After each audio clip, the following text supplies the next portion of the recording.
So hey guys, for today's video, let's learn how to extract or export your contact list on your iPhone to your laptop or desktop. So first things first, it's actually very easy. You need to go to your browser and then click or search for iCloud.com. Then once you're in there, you need to log in your account credential.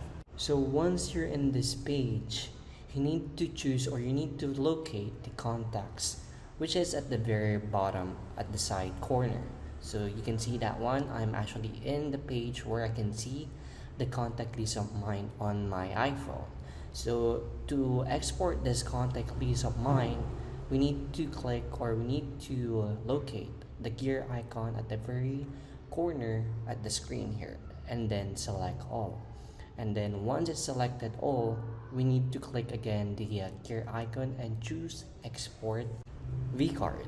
So that's it. So once it actually downloaded all your contact list on your laptop or desktop, it will go through your download folder, and that's it.